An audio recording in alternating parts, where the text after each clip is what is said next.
Soy José Benjamín Ruiz Rodas, médico internista y nefrólogo de la República de El Salvador.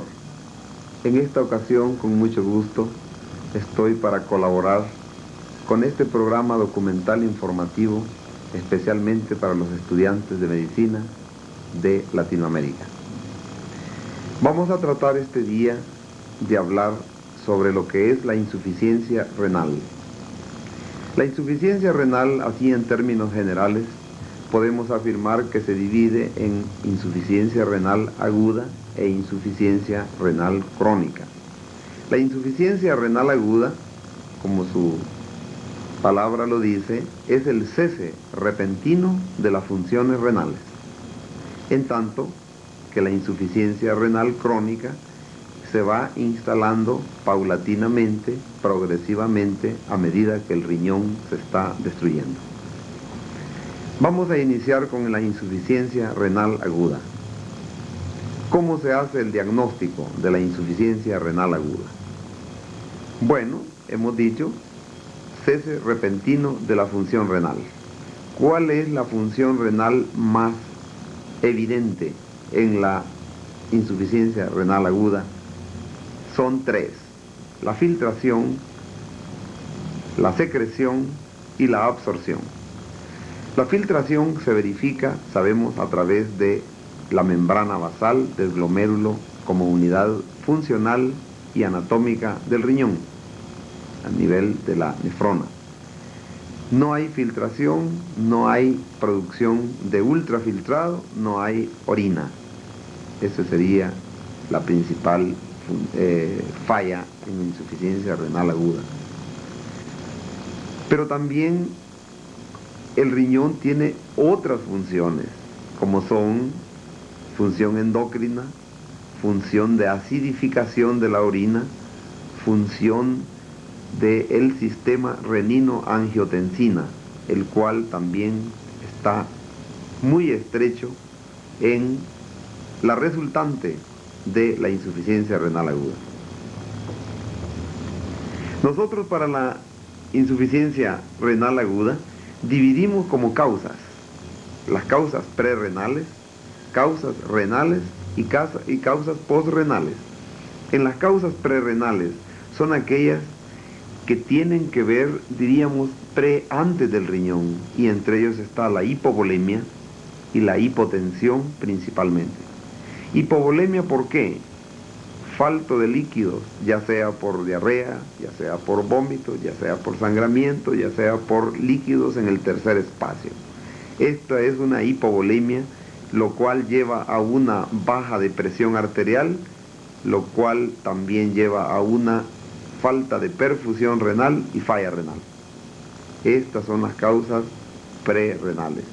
Dicho sea de paso, son las causas más comunes y más frecuentes de todas las insuficiencias renales agudas que hay. Como vemos, es importante analizar el estado de hidratación, el estado volémico de un paciente. Paciente con hemorragia severa o paciente con hipotensión arterial por cualquier razón, incluyendo la iatrogénica, aquella que se ha presentado por exceso de medicamento antihipertensivo, también puede darnos falla renal.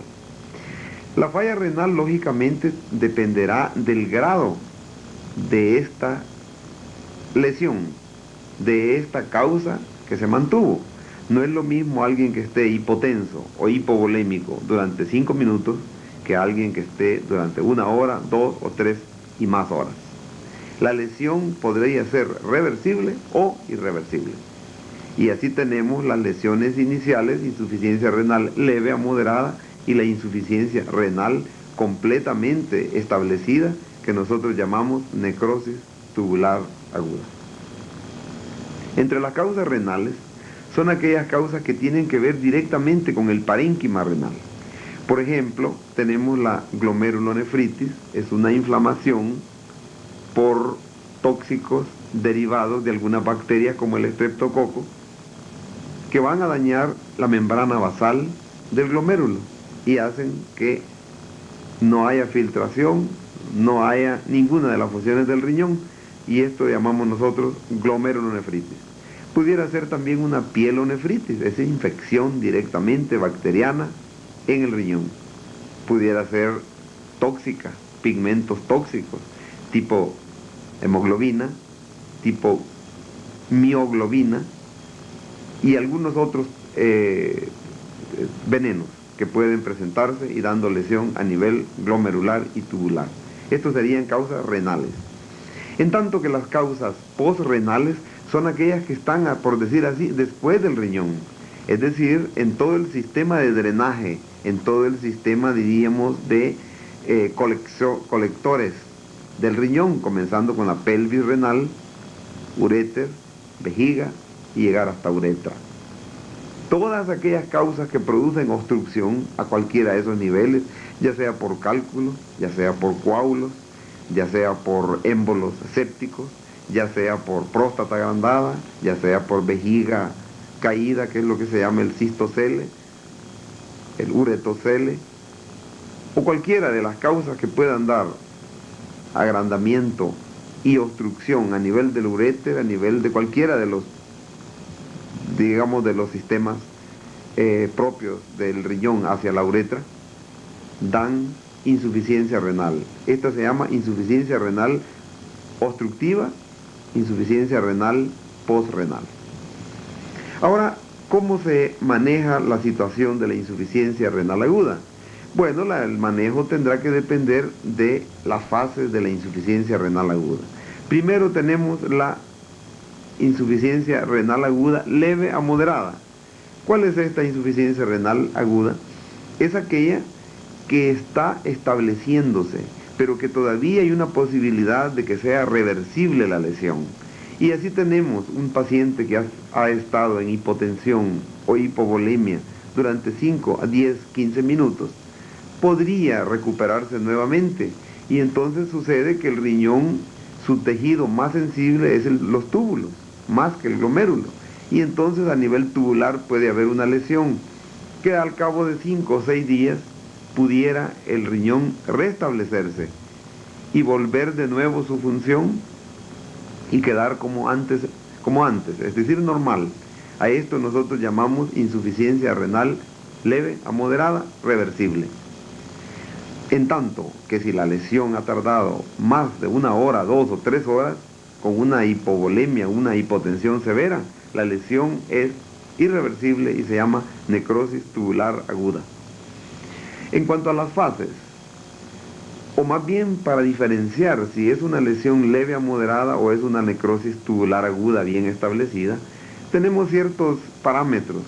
Por ejemplo, en la orina puede determinarse el sodio, la concentración de sodio. Si la cantidad, si al nivel de la lesión es prerrenal, es decir, moderada o leve, el sodio es bajo en orina. Esto quiere decir que todavía hay función a nivel tubular. La concentración de la orina es también elevada porque todavía tenemos sistemas tubulares que funcionan. Si nosotros determinamos la densidad de la orina, también es alta. En tanto, en la necrosis tubular aguda, o sea, insuficiencia renal aguda irreversible, aquí ya tenemos un valor de sodio muy alto, porque no hay túbulo que reabsorbió, sino que deja pasar todo lo filtrado, y tenemos sodios arriba de 120 miliequivalentes, 130, en tanto que en la primera insuficiencia renal aguda leve o moderada, tenemos valores de 20 a 15 miliequivalentes por litro de orina. Esta es una diferencia marcada. Pero bien, ahora veamos cómo va a ser el manejo de esta insuficiencia renal aguda. Esto va a depender de la fase en que estemos. Existe una fase de instalación, existe una fase anúrica, es decir, que no hay orina, y una fase poliúrica, quiere decir que hay una fase de gran diuresis. En la fase de instalación inicial, en estos momentos podemos decir, es donde todavía podemos contribuir a que la lesión regrese. Y aquí podemos usar nosotros soluciones tipo hipertónicas, manitol, tipo Macrodex, Dextran, Revodextran. Bien podemos ocupar también nosotros medicamentos como el furosemide, que tienen la propiedad de poder proporcionarle a nivel tubular y paratubular una buena circulación. Esto se ha visto que puede revertir con facilidad la lesión que se está instalando. Esto sería la fase de instalación. Luego viene la fase anúrica. La fase anúrica se llama por definición anuria cuando alguien orina menos de 100 cc en 24 horas. Se llama fase oligúrica cuando alguien orina hasta 400 cc en 24 horas.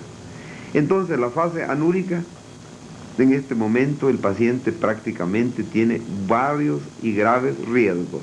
En primer lugar, al no haber filtración y una orina de menos de 100 cc en 24 horas, el paciente puede tener graves problemas de sobrecarga de líquido, de hipervolemia, de llegar a un edema pulmonar agudo que puede llevarlo a la muerte. Segundo, el potasio. Al no haber diuresis, el potasio puede acumularse y llega a valores de 7 y 8 miliequivalentes por litro y puede haber un paro cardíaco y muerte. Tercero, la función de acidificación del riñón no se verifica y por lo tanto puede haber una acidosis grave, severa, que puede llevar al paciente al coma y a la muerte. Vemos pues tres enemigos grandes en la insuficiencia renal aguda que pueden llevar al paciente a la muerte: hiperpotasemia, hipervolemia, hiperacidemia. Estos tres tenemos que manejarlos. En primer lugar, con una dieta muy cuidadosa, con una restricción de líquidos de 600 a 700 cc en 24 horas. Y por último, si no podemos resolver este problema con dieta y en una forma conservadora, tenemos que echar mano de diálisis peritoneal o hemodiálisis, que es el procedimiento por medio del cual podemos remover los tóxicos, el potasio en exceso, el ácido en exceso o los demás acúmulos que el riñón no pudo eliminar por estar fallando. Esto sería pues la fase número 2. En la fase número 3, que es la fase poliúrica, que es aquel tiempo que el riñón tarda en poderse recuperar cuando la lesión todavía es reversible. Y esto puede ser al 6º día, al 12 día, al 24 y ha habido casos que hasta los 3 meses. ¿Qué es lo que sucede entonces? Que el riñón ha ido recuperándose poco a poco hasta que su función la restablece. Y la restablece ¿cómo? Con una fase de poliuria, de una cantidad de diuresis tremenda. Y un paciente en fase poliúrica debe tenerse mucho cuidado en recuperarle de nuevo su volumen con líquidos, su sodio, su potasio, sus electrolitos, porque el paciente a través de esta fase está perdiendo todos estos electrolitos. De lo contrario, en esta fase poliúrica, si nosotros no restituimos estos elementos, volvemos nuevamente a la fase de hipovolemia y a comenzar el círculo vicioso de la insuficiencia renal aguda. Entonces, ¿qué podemos afirmar? Que el paciente que regresa a la fase poliúrica es porque todavía el riñón no fue destruido totalmente y hubo una fase de recuperación. Pero lo grave que es, ¿cómo mantener este paciente durante esta fase de anuria? Durante esta fase en que el riñón no funciona. Aquí tenemos que tener mucho cuidado con la dieta en potasio, dieta en proteínas, restricción de líquidos, restricción de sal y diálisis peritoneal o hemodiálisis. Esos son los procedimientos que nosotros tenemos que hacer para poder mantener el riñón o al cuerpo en condiciones óptimas para que prácticamente el riñón, el mismo cuerpo se recupere, él solo. Quiero informarles que desde hace más de 50 años se hizo la declaración de que medicinas para que el propio riñón vuelva a funcionar no hay. Y esa declaración sigue siendo cierta. De tal manera, pues, voy a repetir y hacer énfasis en este punto que es bien importante.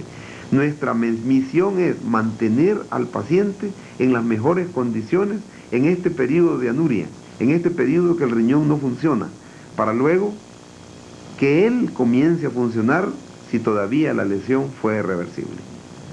Bien, Veamos ahora qué consecuencias puede haber en una insuficiencia renal aguda que no se recuperó completamente, que quedó un porcentaje de lesión en el riñón o que quedó la lesión completa en el riñón. Y esto podemos decir es la insuficiencia renal crónica.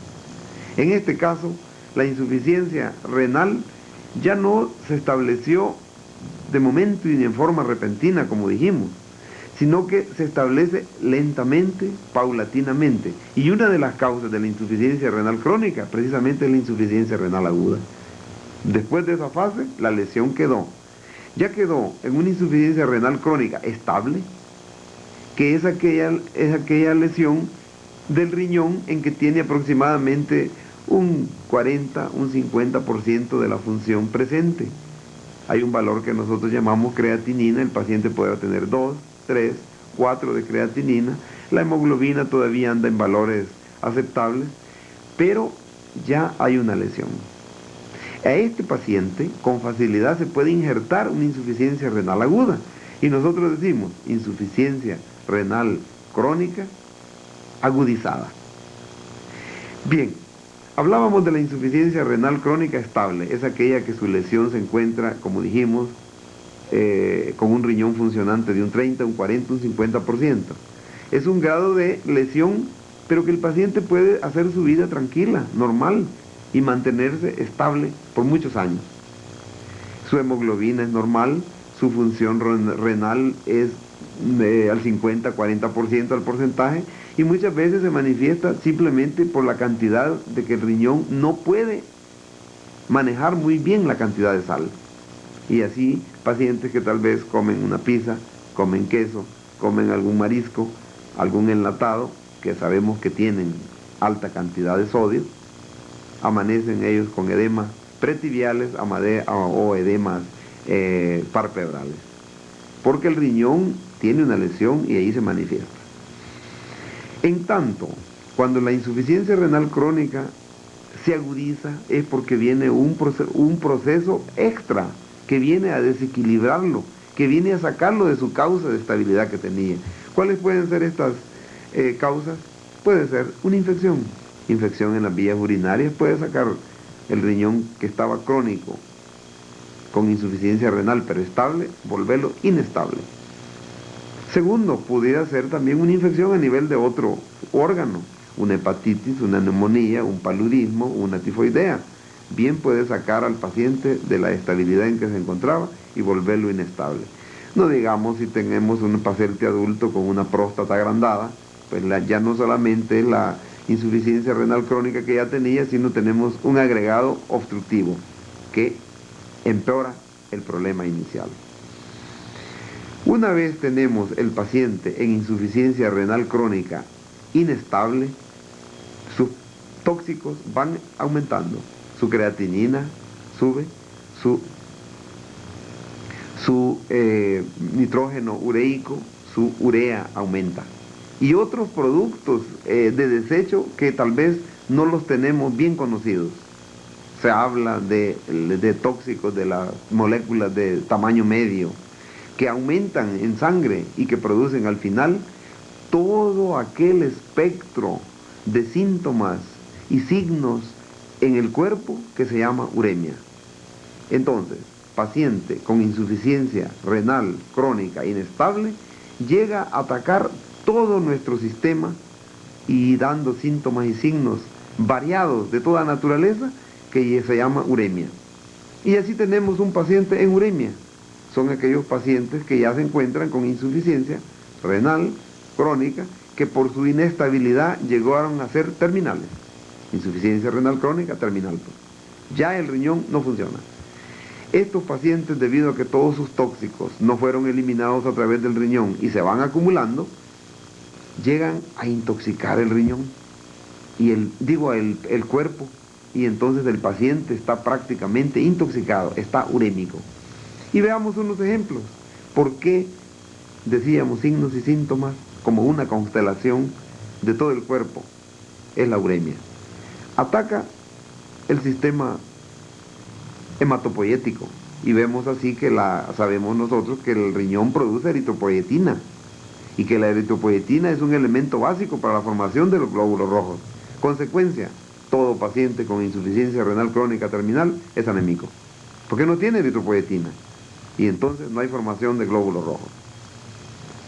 Segundo, el paciente lógicamente no filtra nada o muy poco a nivel de los glomérulos. El paciente se edematiza, se hincha, presenta un edema generalizado y se llama anasarca. El paciente se entra en edema en el abdomen y se llama ascitis. Puede tener a nivel de la cavidad pleural, del pericardio, y el paciente necesita que le saquemos ese líquido. De lo contrario, su insuficiencia cardíaca y edema pulmonar agudo lo pueden llevar a la muerte. Ahí tenemos pues la sobrecarga de líquido. En el sistema neurológico es atacado por los tóxicos que el riñón no filtra. ¿Cómo? Bueno, la urea, el nitrógeno ureico, creatinina al subir, van provocando en el individuo un decaimiento en su sistema nervioso central. Lo van haciendo indiferente y poco a poco lo van haciendo decaer hasta que el paciente entre en precoma y coma profundo y muerte. En el sistema gastrointestinal, el paciente renal crónico terminal, urémico, presenta gastritis inicial, después úlceras y puede presentar hemorragia del tubo digestivo superior e inferior masivas que lo pueden llevar a la muerte.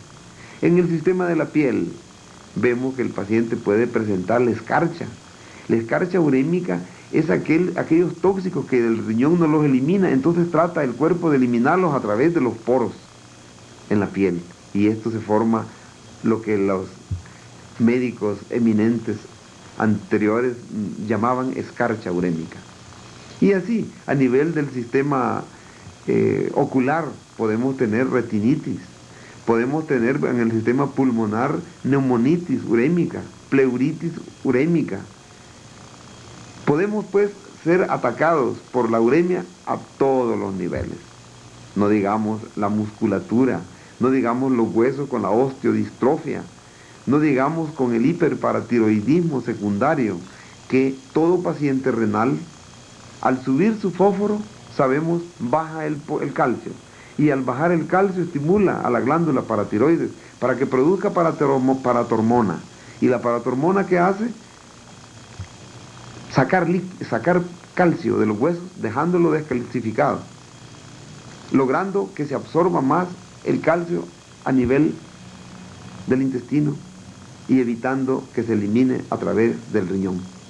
Entonces, ¿qué estamos haciendo? La paratormona trata pues de ver cómo logra ese calcio elevado a costa de las lesiones que produce en el sistema óseo, como la osteodistrofia y la osteitis propia de la hiperparatiroidismo secundario. Como vemos pues, es un espectro sumamente grave el que presenta un paciente renal. Y así vemos descrito rápidamente: paciente pálido, edematoso, indiferente, anoréxico, decaído, débil, sin ningún ánimo. Ese es el paciente renal con un color pajizo, un color pálido y de una coloración así intermedia entre lo pálido y lo que se junta con su angustia. Tratamiento de esta insuficiencia renal crónica básicamente es remover todos estos tóxicos del cuerpo por medio de la diálisis. Diálisis es el procedimiento para poder remover los tóxicos que el riñón no pudo eliminar. ¿Cómo se hace la diálisis? La diálisis puede hacerse por el peritoneo. Tenemos una membrana que recubre todos los órganos a nivel del abdomen y se llama peritoneo, dejando una cavidad virtual que se llama cavidad peritoneal. Se colocan líquido hipertónico o isotónico a nivel del peritoneo. Se deja estancado un tiempo haciendo uso del sistema físico de equilibrio, de ósmosis y sobre todo de mantener el equilibrio de la alta concentración a la mínima concentración. por un tiempo de 20-30 minutos y luego sacamos ese líquido. En ese medio está arrastrando los tóxicos. Esto pues es el centro y la base de este procedimiento. O sea, nosotros le llamamos lavado. Se llena el líquido, la cavidad con 2 litros de líquido isotónico o hipertónico según lo querramos, y lo dejamos 20 minutos para que atraiga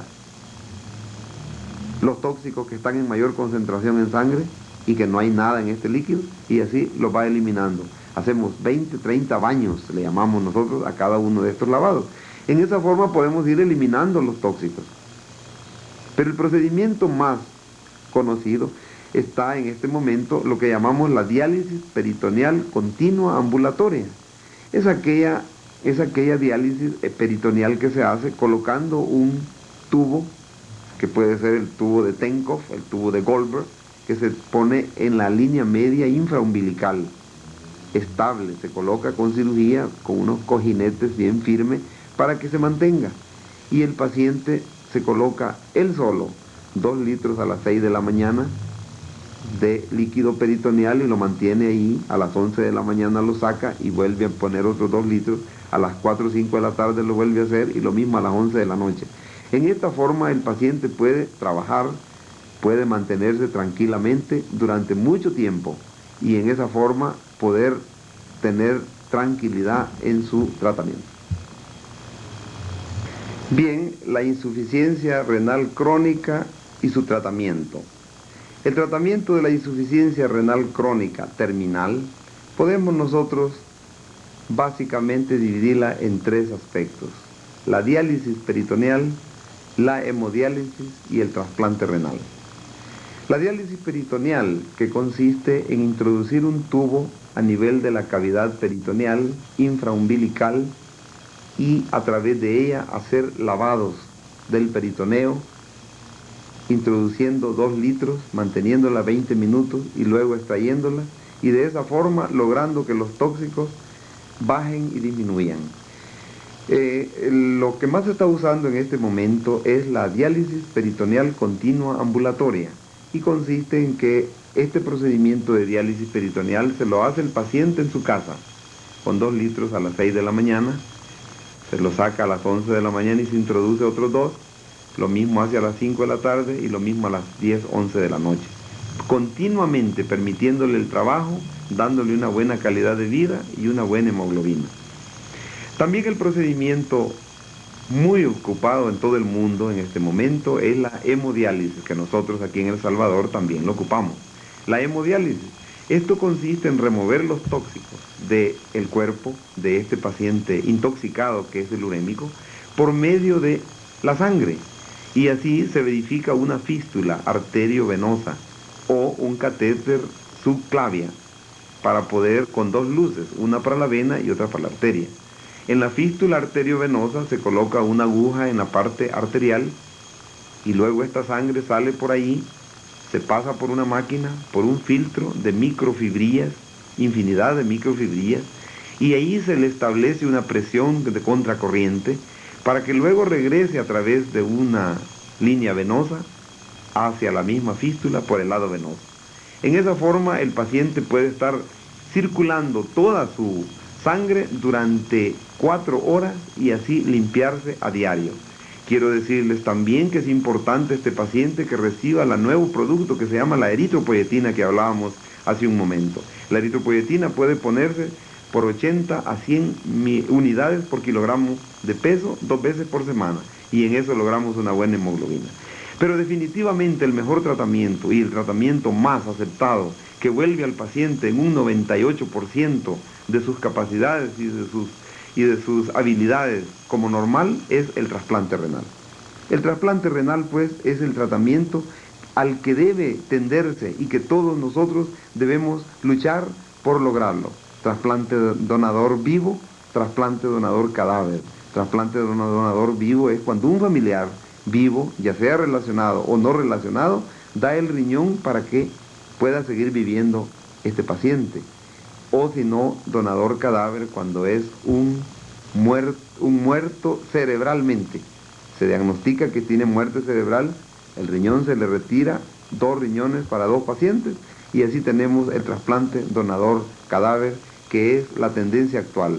En nuestro país estamos verificando precisamente el trasplante donador vivo. En este momento llevamos 65 trasplantes, gracias a Dios, con todo éxito. Bien, en esta forma creo que hemos hecho un recorrido de lo que son las enfermedades renales agudas y crónicas, en insuficiencia, y también su manejo y su tratamiento a grandes rasgos. Espero con esto haberles llevado un mensaje, queridos estudiantes de toda Latinoamérica, para que aprovechen y despertarles la inquietud de poder investigar, de poder estudiar y seguir adelante. Muchas gracias.